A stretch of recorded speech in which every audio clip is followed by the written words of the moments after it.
Las Vegas at night is a place where the world feels both alive and unreal. The Strip blazes with neon fire, a million bulbs masking the emptiness of desert silence just beyond.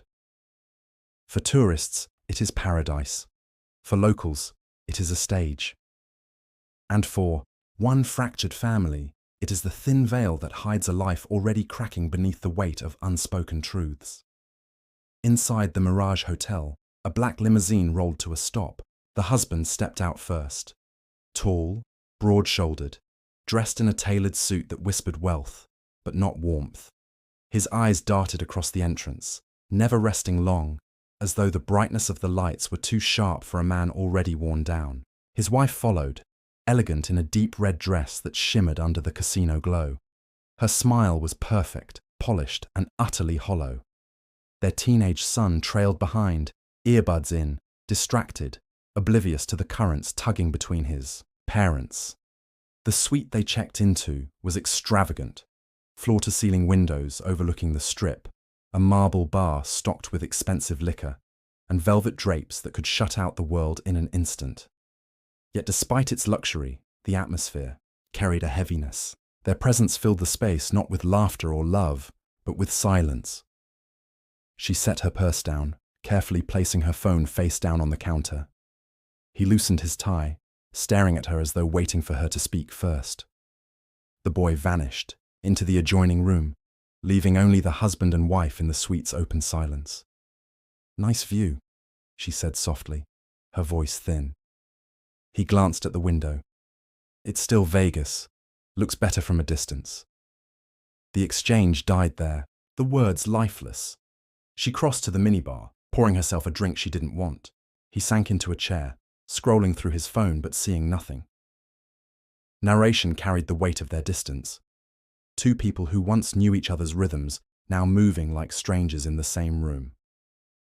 The city outside was alive with laughter, clinking glasses, and the rattle of slot machines. Inside, the only sound was the quiet clink of ice in her glass. Description sharpened the contrast. The neon skyline reflected in the glass windows looked almost like bars, a prison of glitter, holding them both captive. Her hand trembled slightly as she lifted her drink. His jaw tightened when he noticed but said nothing.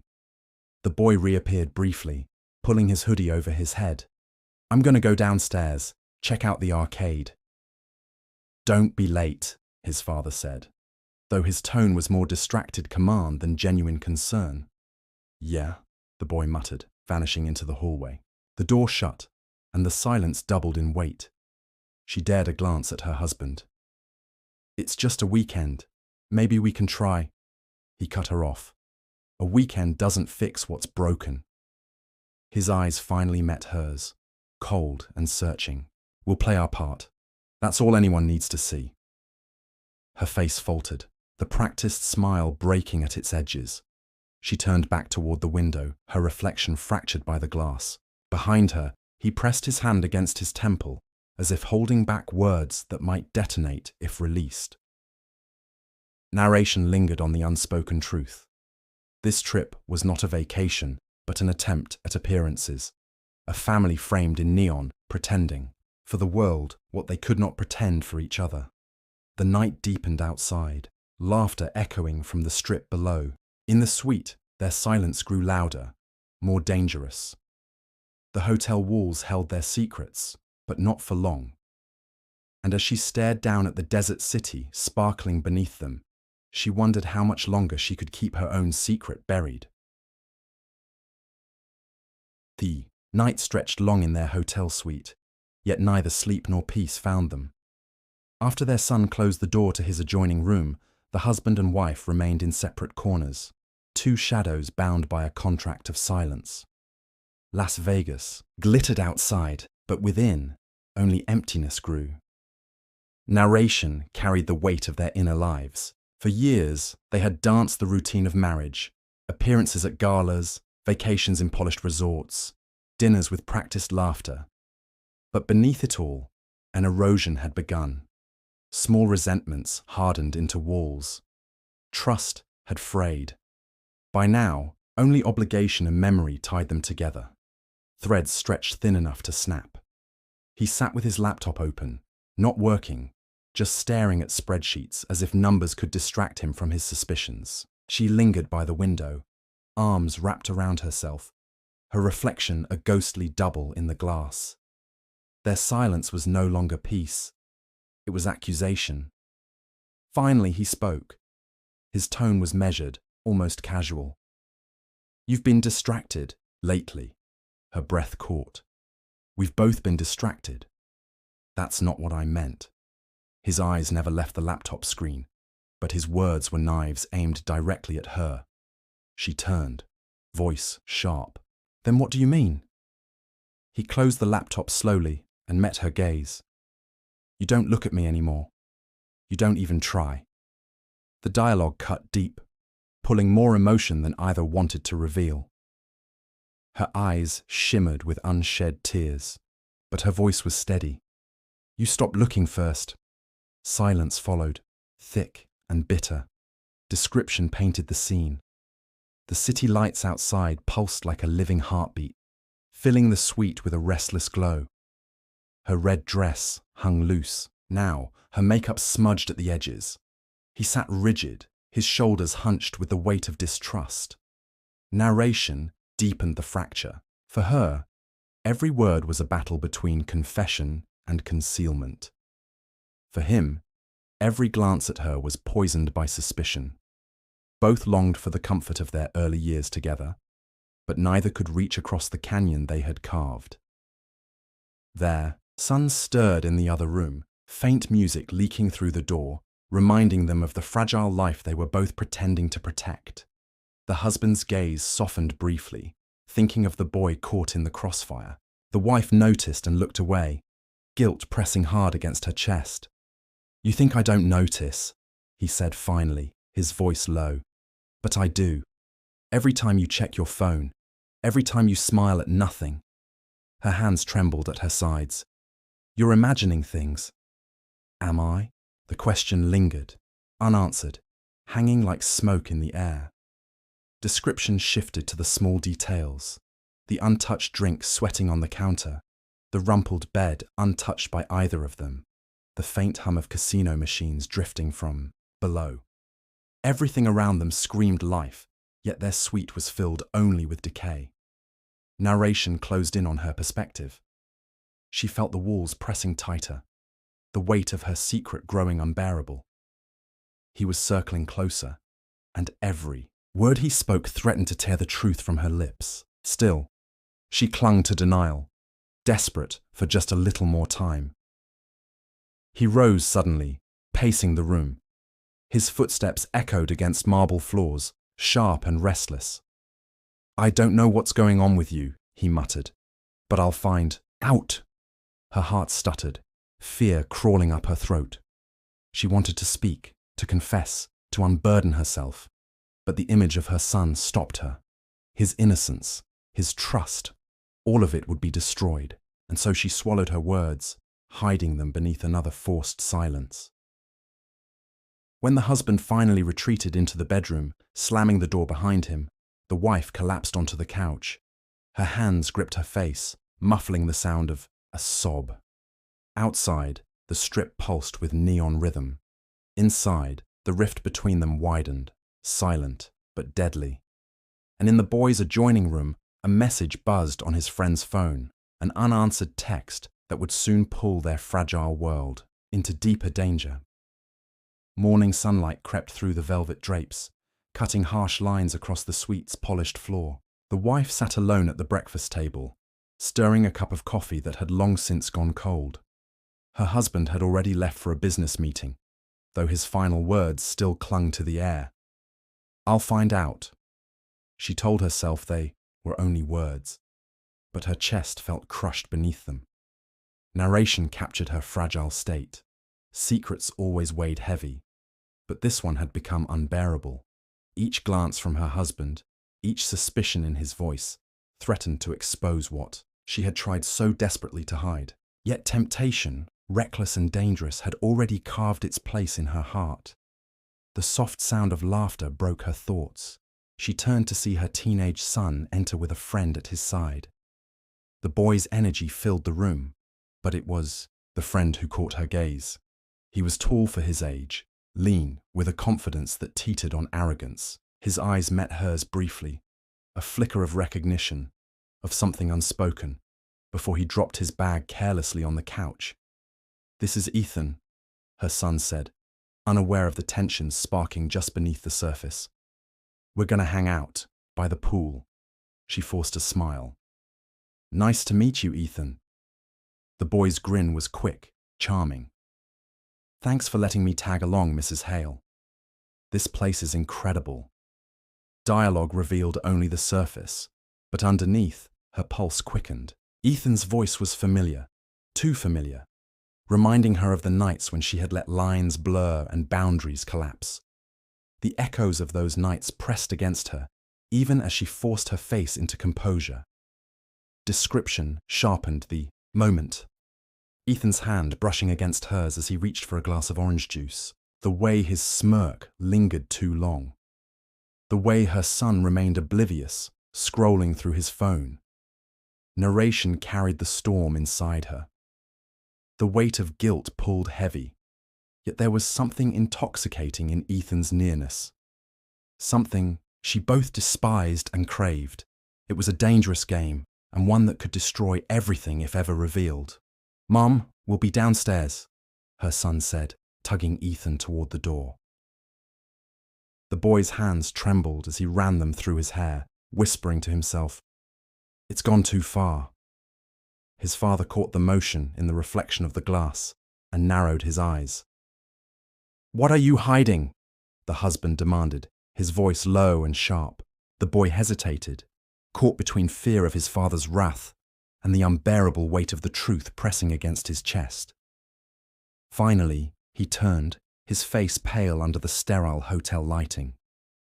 "Dad," he stammered, "there's something you don't know. Something I should have told you." His father froze, jaw tightening. "Spit it out." The confession spilled in broken fragments. He explained how his best friend, someone he trusted, someone welcomed into their home countless times, had been secretly involved with his mother. It started as harmless conversation, then grew into something darker, hidden behind closed doors, while the son remained oblivious. He described finding text messages on a shared computer, late-night calls muffled through thin walls, and moments when his mother's behavior suddenly shifted whenever his friend's name was mentioned. Tears streaked his face as he admitted that he confronted his friend weeks earlier. He laughed. "Dad, he laughed at me like I was a fool, said I was too young to understand, said she chose him." The boy's voice broke, the humiliation flooding back with brutal clarity. The husband stood motionless, as though the air had been ripped out of his lungs. The world around him blurred, his mind struggling to reconcile the image of his wife with the betrayal laid bare by his only son. Rage swelled in his chest, violent and uncontainable, but it was laced with something even more corrosive: shame. "You should have told me sooner," the husband growled, his words trembling with restrained fury, but the boy shook his head desperately. "I didn't know how. I thought maybe it was just a mistake. I didn't want to break this family more than it already was." His voice cracked on the last word, the weight of guilt pressing down heavier than the desert night sky. The husband grabbed the back of a chair, knuckles whitening. The betrayal wasn't just marital, it was generational. His wife's choices had humiliated him before his son, destroyed the boy's trust in both parents, and poisoned the sacred boundary of family. The suite, once a stage for wealth and image, now felt like a suffocating cage where every corner reeked of deceit. The boy stepped back, his chest heaving, eyes searching for some flicker of reassurance in his father's hardened face. But there was none. Instead, the husband's silence roared louder than any outburst. The city outside pulsed with indifferent energy, music, laughter, slot machines, singing false promises of fortune, while inside, a family unraveled thread by thread. The neon glow illuminated the husband's clenched fists, the boy's tear-streaked cheeks, and the invisible line of no return they had all just crossed. When the confession ended, nothing else could be said. The father turned away, his reflection fractured across the glass, a man broken into shards of fury and disbelief. The boy sank into the couch, burying his face in his hands, silently praying for a resolution that would never come. The silence that followed was lethal. And in that silence, the seeds of violence began to take root. The desert sky outside was just beginning to fade into pale shades of dawn, but inside the suite, time seemed frozen. The husband sat in a stiff-backed chair, staring at the carpet as though its patterns concealed the answers to his torment. His breathing was shallow, ragged, each inhale heavier than the last. His son had fallen into a restless sleep on the couch, exhausted from the confession. The mother remained in the bedroom, the door closed, her silence as deafening as her guilt. Every second magnified the betrayal. The husband replayed the son's words, the humiliating images they painted, the laughter of a teenage boy mocking his family's integrity. Rage and shame collided in his chest until he could no longer separate the two. He pressed his palms against his temples, trying to block the images, but they returned with cruel persistence. From the nightstand drawer, he retrieved the object he had smuggled into the suite, a small pistol hidden beneath folded papers.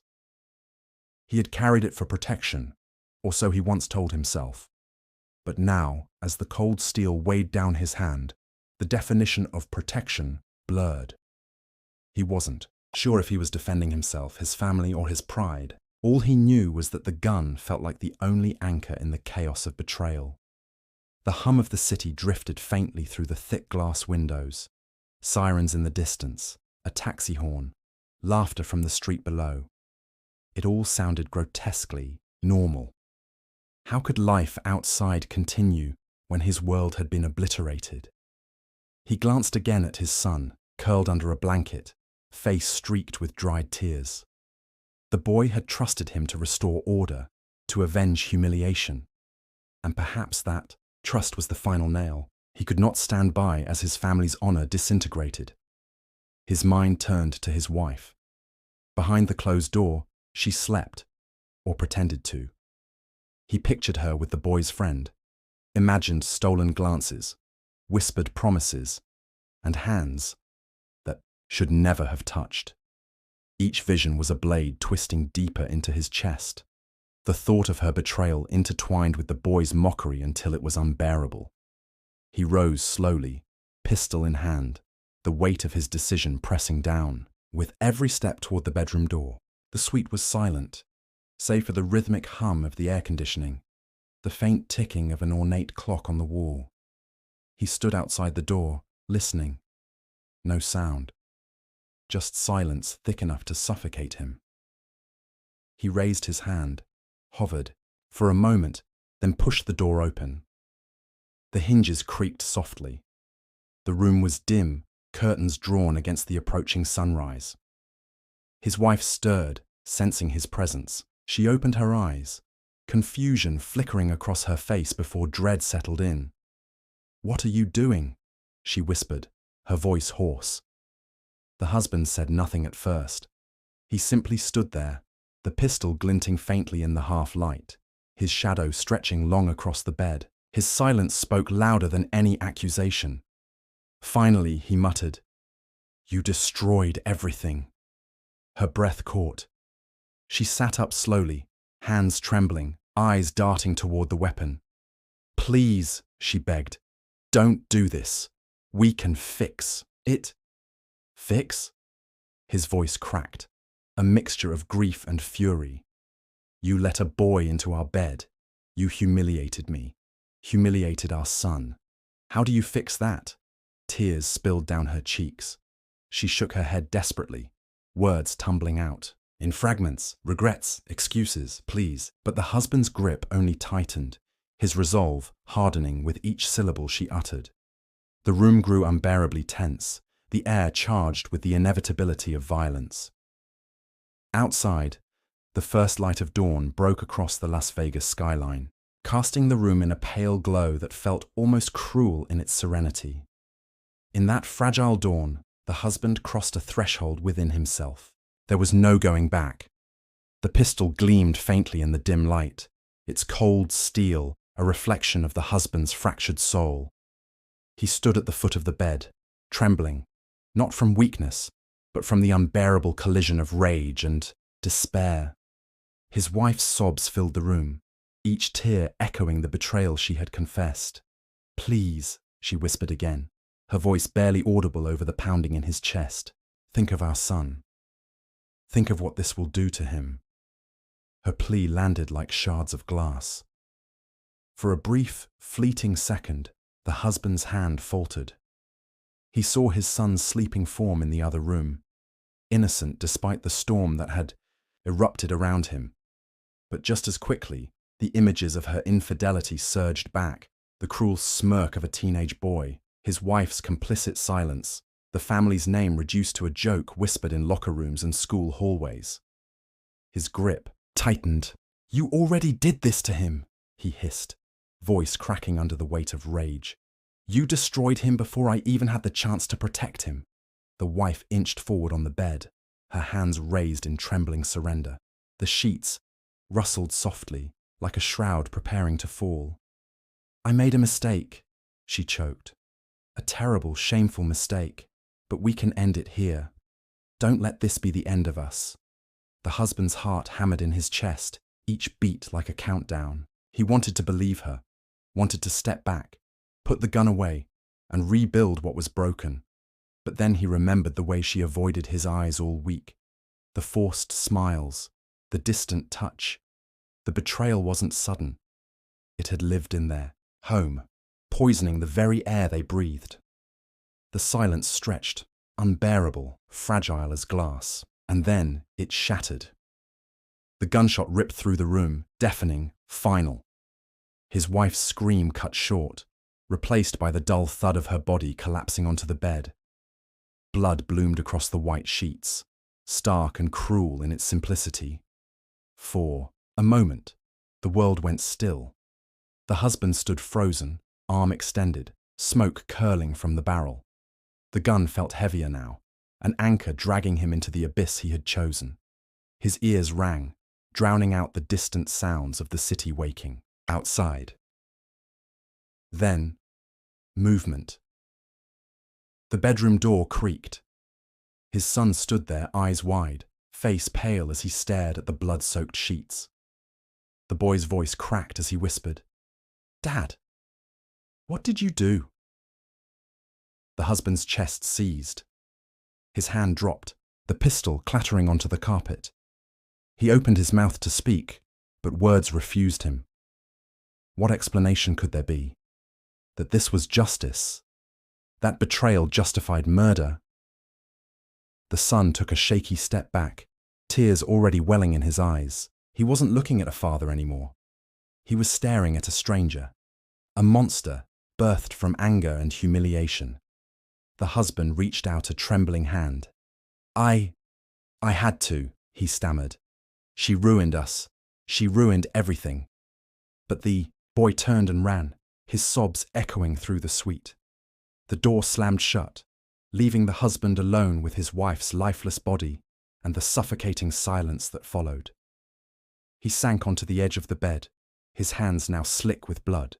The reality of what he had done pressed down on him like the weight of the entire city outside. Las Vegas glittered on, oblivious, while inside the suite, a family lay shattered beyond repair. The husband buried his face in his hands, rocking back and forth. The pistol lay forgotten at his feet, but its shadow loomed larger than ever. There was no undoing the shot, no taking back the silence that followed. Transition to Chapter 9. As the echoes of the gunshot fade, the boy's desperate escape sets in motion consequences that will drag the husband further into darkness and closer to the grasp of justice. The hallway outside the suite was eerily quiet, broken only by the rapid patter of bare feet against the carpet. The son ran blindly, his chest heaving, tears blurring his vision. He didn't care where he was going, only that he had to get away from the sight of his mother's blood, away from the monstrous version of his father still standing in that room. He stumbled into the elevator bay, slamming the call button with trembling hands. A middle-aged couple, dressed for an early breakfast, glanced curiously at the boy. His hair was disheveled, face streaked with tears, skin pale as though he'd seen a ghost. He had no words for them, only shallow, broken gasps that made the couple exchange uneasy looks. When the elevator doors opened, he darted inside, pressing random buttons in his panic. He didn't know where he was going. Down, out, anywhere but here. His reflection in the mirrored walls looked alien, wide-eyed, terrified, stained with the weight of secrets he never asked to carry. Back in the suite, the husband stood motionless. The pistol lay abandoned on the carpet, its metallic body still warm. The silence gnawed at him, interrupted only by his own ragged breathing. He knew his son had run, knew the truth of what happened would soon spill beyond the locked door. Yet, he couldn't move. His wife's lifeless body was a terrible anchor, dragging his thoughts deeper into a haze of regret and madness. Minutes passed before the sound came, fists pounding on the suite door. "Sir, is everything all right in there?" It was a hotel staff member, alerted by the boy's frantic flight. Another voice joined in, firmer. "Open up!" The husband's body jerked as if waking from a dream. His eyes darted to the door, then back to the bed. Blood soaked through the sheets, seeping into the mattress. The once pristine room now looked like a crime scene torn from nightmares. He backed away, pressing against the wall, his mind unraveling. If he opened the door, his life was over. If he didn't, they'd break it down, and the result would be the same. He thought of his son, his only child, telling strangers what he had witnessed. Shame boiled inside him, hotter than rage ever was. He hadn't just killed his wife, he had lost his son forever. Meanwhile, the boy burst into the hotel lobby, drawing stares from the early morning crowd. His words tumbled out in sobs. "My dad, he shot her. He killed my mum." The concierge froze, the shock rippling through the staff. Within seconds, security was called. One of them dialed 911 with trembling fingers, repeating the boy's words into the phone. The glamour of Las Vegas, with its neon glow and restless promises, suddenly dimmed. For the boy, the glittering hotel lobby had turned into a witness stand, every stranger staring as though demanding more details he couldn't give. He crumpled into a chair, burying his face in his hands, trembling uncontrollably. Back upstairs, the pounding at the suite door grew louder. A manager's voice joined the staff. "Mr. Wallace, we're coming in unless you respond immediately." The husband's knees buckled. He slid down against the wall, covering his ears, wishing for silence. But the silence he wanted had already been broken. The gunshot carried farther than he realized. Somewhere below, sirens began to wail, growing louder as they raced toward the hotel. In that suffocating suite, time fractured. Every tick of the ornate clock sounded like a countdown to his ruin. He closed his eyes, whispering fragments of apologies to no one who could hear them. His wife lay still. His son was gone, and the world outside was closing in. The pounding at the suite door had become relentless, echoing like a war drum inside the husband's fractured skull. "Mr. Wallace!" the manager's voice barked again, firmer this time. "Open the door now." Behind it, muffled radios crackled, security guards relaying updates, their tones urgent, clipped. He staggered toward the bathroom, the gun dangling from his hand again. His reflection in the mirror startled him. A pale, hollow-eyed stranger drenched in sweat, streaked with guilt. Blood flecks on his shirt told the story before his lips ever could. For a fleeting moment, he considered turning the weapon on himself, ending the shame before the world branded him a murderer. But when he pressed the cold barrel to his temple, the terror of death surged. His hand trembled, and he dropped the pistol into the sink, gasping. Down in the lobby, chaos swirled. The boy clutched a blanket around his shoulders, his body shaking, as officers crouched to his level, their voices calm but insistent. "You're safe now. Tell us exactly what happened." Each word dragged the truth further into the open, stripping the husband of any final chance to conceal it. Guests whispered in shock, their breakfast plans forgotten as the story spread like wildfire. A man, a wife, a gun, a confession of betrayal too twisted for polite conversation. The elevator dinged outside the suite, and the sound of heavy boots filled the hallway. Police voices cut through the pounding. "Las Vegas Metro PD, open the door with your hands where we can see them." Inside, the husband froze. His world had narrowed to a single moment, the final seconds before truth and justice collided with the illusion he had built. He stumbled back into the bedroom, glancing at his wife's still form one last time. The sheets were soaked, her face pale in the dim light. Regret gnawed at him, but it was too late for apologies. The door shuddered under a battering ram. "Police! Stand clear!" The husband snatched the pistol from the sink and gripped it tightly, sweat dripping down his forehead. His ears rang, with the echo of the earlier shot, as though the gun still whispered to him. The crash came, a violent splintering of wood and metal as the door burst open. Officers stormed inside, weapons drawn, their shouts cutting through the suite. "Drop! The gun! Drop it now!" For a heartbeat he stood frozen, pistol raised but not aimed. His eyes darted to the window, the city skyline beyond. A cruel reminder that outside, life glittered on without him. "Put it down!" an officer barked again. "It's over!" The husband's chest heaved, tears blurring his vision. His son's face flashed in his mind. Not the boy who had confessed the affair, not the terrified figure running through the hotel, but the child he once carried on his shoulders, who once believed his father was invincible. That memory cracked something. Inside him, his hands shook violently. He lowered the gun halfway, then raised it again, caught in a spiral of indecision. Officers tightened their aim, fingers trembling on triggers, waiting for the final move. "Don't make us shoot," one voice urged. The husband's knees buckled, and with a guttural cry he flung the pistol across the carpet. It slid to a stop, near the dresser. Hands instantly grabbed him, forcing him to the floor, cold steel cuffs snapping around his wrists. The weight of the gun was gone, but the heavier weight, the crime, remained, pressing into his chest with every breath. "Asvai." Officers read his rights. His eyes found the blood-stained sheets. He whispered, barely audible, "I just wanted to protect us." But the words dissolved into the chaos, lost under the sound of radios, boots, and the fading wail of sirens. The courtroom smelled faintly of polished wood and stale air, its silence, punctuated only by the shuffle of papers and the hushed murmurs of spectators. The trial had become the most talked-about case in Las Vegas.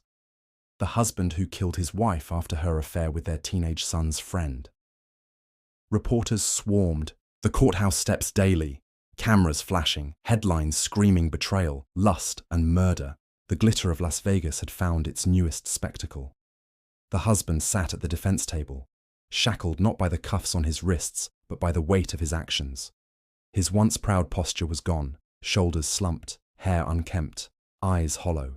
Across the room, his teenage son sat stiffly beside a victim's advocate, refusing to look at him. The gulf between them was more damning than any prosecutor's evidence. The prosecutor wasted no time.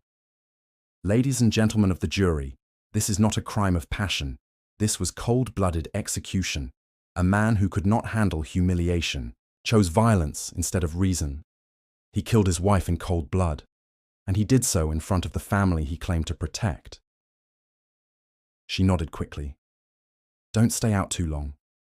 Ethan's eyes met hers one last time before he left, a glance loaded with memory and suggestion. The door shut, but the electricity remained. Alone again, she pressed her hands to her temples. What had started as loneliness had spiraled into something uncontrollable. Ethan had been a confidant, someone who listened when her husband dismissed her, someone who made her feel seen. But he was also forbidden, a fire she had no business touching. Later that evening, the suite filled once more with quiet. The husband returned, tired and distant, muttering about deals and obligations. Their son stayed in his room, laughter spilling. through the wall as he and Ethan played video games. At one point, she passed their door and heard Ethan's voice low, teasing, almost intimate in its tone. Her breath caught. It wasn't meant for her, yet it stirred something buried and reckless inside. She forced herself to move on, but the temptation clung like smoke. Description painted the scene. The hum of the air conditioner, the dim glow of the strip outside, the wife's shadow stretching long across the marble as she lingered at the bar. Every detail whispered of a house of cards ready to fall.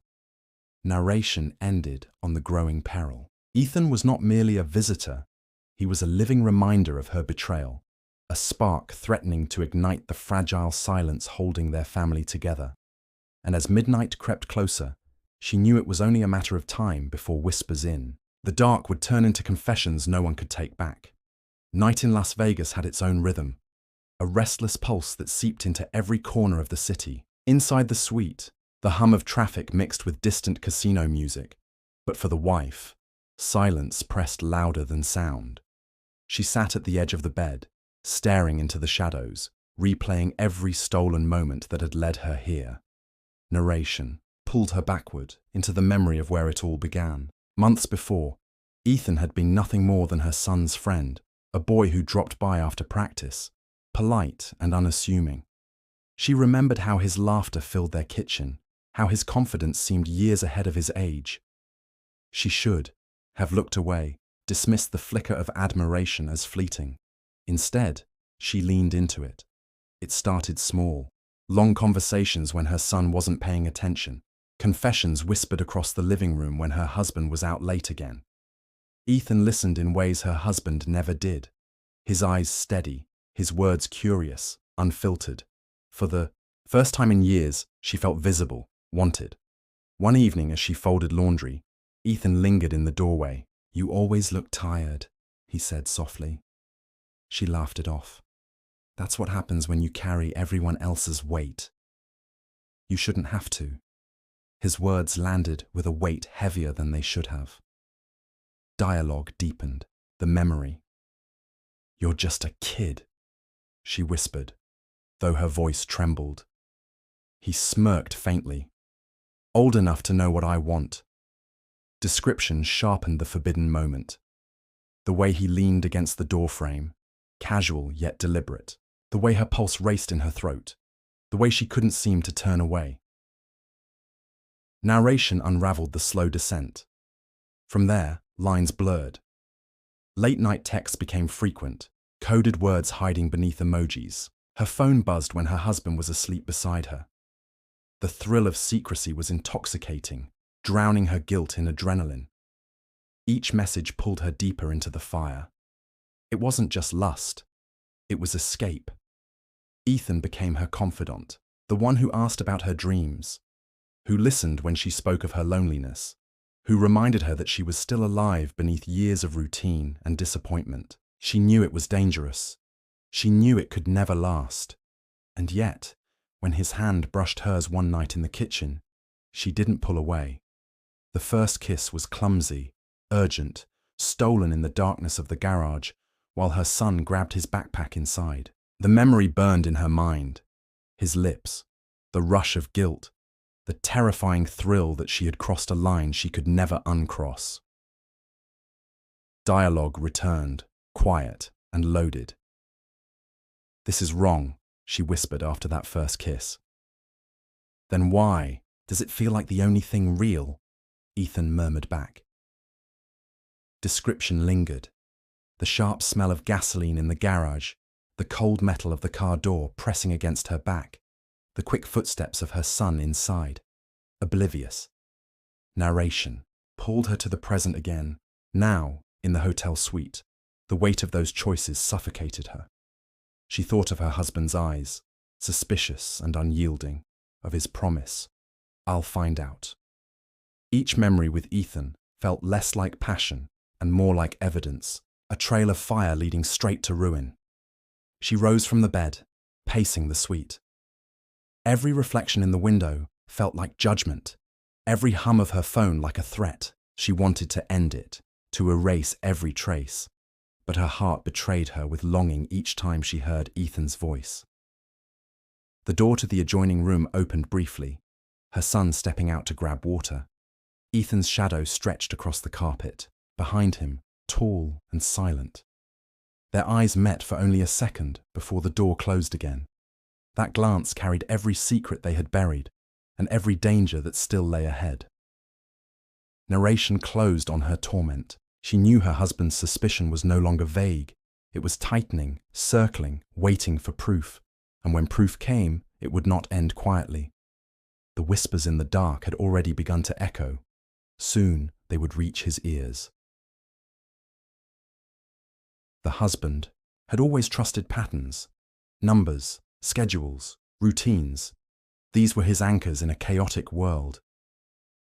But now, in the Mirage Hotel suite, he sensed a new pattern forming, one that unsettled him deeply. It wasn't just his wife's distracted smile or the way she avoided his touch. It was the presence of his son's friend, Ethan, hovering like a shadow too often near her. Narration traced his growing paranoia. At first, he told himself he was imagining things. A glance here, a pause there. Small details anyone else would dismiss. But suspicion, once planted, grew wild. Every time Ethan's laugh carried across the suite, every time his wife looked away too quickly, the husband felt the fracture in their marriage widening. He began watching them, not openly, never openly, but in small, deliberate ways. At dinner, he studied her reactions when Ethan spoke. Did she smile too easily? Did her voice soften? When Ethan poured her a glass of water, did her hand linger too close? These observations twisted inside him, feeding a rage he forced himself to swallow. Dialogue cracked through one evening at the dinner table. "You've been quiet," he said, eyes fixed on her. She looked up, startled. "I'm just tired." "Tired," he repeated flatly, as if testing the weight of the word. "Funny how you're never too tired when he's around." The table froze. Their son glanced up, confused. His fork paused mid-air. Ethan shifted uneasily in his chair. The wife forced a laugh, though her voice trembled. "Don't be ridiculous." But the damage was done. Description painted the tension, the clatter of silverware against porcelain, the strained silence stretching longer than the strip's endless neon, the way her hands tightened on her napkin until the fabric tore slightly, at the seam. Narration deepened the husband's internal war. He wanted to confront her, to rip the truth from her lips, but part of him recoiled at the possibility of hearing what he already feared. Instead, he chose control. He watched, he listened, he waited. His suspicion was no longer vague. It had become an investigation. Late one night, he stood by the suite's window, pretending to admire the city. In the reflection, he saw her on the couch, scrolling her phone quickly, hiding the screen when she noticed him glance back. His chest tightened. He remembered every whispered conversation she had brushed off, every late-night text she claimed was nothing. The pieces were arranging themselves, and though he lacked proof, his instincts screamed the truth. Dialogue sharpened the edge. "You think I don't notice?" he said quietly, not looking away from the glass. She stiffened. "Notice what?" "The way you change around him. The way you hide things from me." Her voice hardened, defensive. "You're imagining things. Again. Am I?" His reflection caught her gaze in the window, eyes dark and relentless. Description etched the moment. Her reflection standing smaller behind his, her face pale, her shoulders rigid, the neon skyline slicing between them like a blade. Narration turned to the son, oblivious in his room. He laughed with Ethan over video games, unaware that the very walls separating them hid a war that could shatter everything. The husband listened to the muffled laughter, his jaw clenched. To him, every laugh was a taunt, every noise proof of betrayal. That night, he lay awake beside her, his body stiff, his eyes open in the dark. She slept, or pretended to. He stared at the ceiling, his mind racing with images of what might be happening when he wasn't looking. The more he imagined, the less he could breathe. The seed of suspicion had grown into certainty. Proof would come, and when it did, there would be no forgiveness. And as dawn crept into the suite, the cracks in their carefully constructed mask began to show. The hotel suite had grown eerily quiet after the confrontation at dinner. Empty wine glasses sat like abandoned evidence on the polished table. The mother retreated to her room, the husband paced restlessly, and the teenage son lingered near the wide window, staring at the neon skyline. The lights of Las Vegas flickered and shifted, reflecting his fractured state of mind. He knew he could no longer remain silent.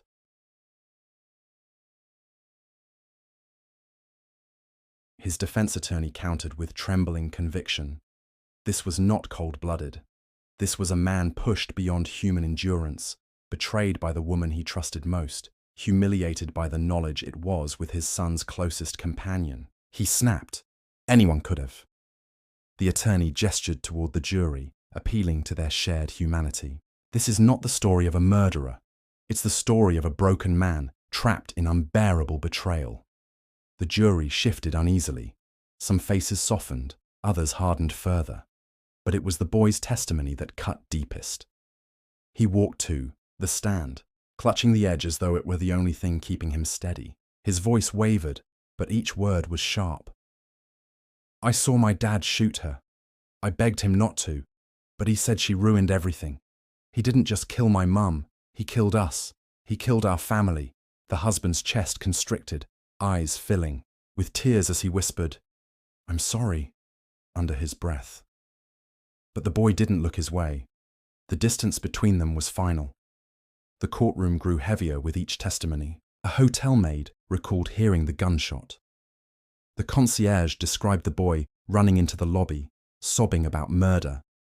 A detective outlined the evidence. The pistol matched to the husband's handprints, the blood patterns confirming a close-range shot. Piece by piece, the illusion of defense collapsed under the weight of facts. When the husband finally took the stand, silence gripped the room. He stared at his trembling hands, voice low, broken. I didn't plan it. I swear I didn't. I just couldn't breathe. I saw her lies, saw my son torn apart, and something inside me snapped. I thought I was protecting us, but all I did was destroy everything I loved. The prosecutor's eyes narrowed. So you admit it. You chose murder. His silence was answer enough. The courtroom buzzed, whispers rippling like waves. Cameras clicked furiously, capturing the hollow man who had become a monster in the eyes of the world. The courthouse was overflowing with spectators long before the doors opened. Reporters clustered outside, cameras flashing, each hoping to capture a glimpse of the accused. When the guards finally escorted him in, the crowd gasped. Gone was the defiant arrogance he once carried. In its place stood a man gaunt, pale, and visibly shaken. Yet behind his eyes lingered that same flicker of cold calculation, a reminder that appearances could be deceiving. Inside the courtroom, the atmosphere was suffocating. Every cough, every shuffle of feet echoed against the marble walls. The jury, carefully selected, after weeks of questioning, sat stiffly in their seats, faces betraying nothing. At the prosecution's table, files and photographs were neatly stacked, each page a fragment of horror that, once assembled, would tell the full story of his cruelty. The prosecutor wasted no time. Her opening statement was precise, cutting through the silence like a blade. She spoke of betrayal, of shattered families, of lives extinguished for greed and control. Every word seemed aimed not just at the jury, but at the accused himself, forcing him to relive the shadows of his crimes. When the defense rose to counter, murmurs spread through the room. Their argument leaned on sympathy, that the accused was misunderstood, that his troubled past had pushed him toward desperate actions. But even as they spoke, a sense of unease filled the chamber. The jury exchanged subtle glances, as though silently questioning how much tragedy could excuse such savagery. The first witnesses were called. Mothers trembled as they recounted the nights they lost their children. Detectives described the painstaking search for evidence, their voices steady, yet weighted with grief. Each testimony chipped away at the fragile mask of the defense, and with each passing hour, the accused seemed to shrink deeper into his chair. Still, he never looked away. His eyes darted between the witnesses, the jury, and the prosecution's exhibits, as though calculating some hidden escape. But the walls of justice had already begun to close in, and the world was watching. The trial was only beginning, but already the tension hinted at a climax that would either cement his downfall or defy all expectations.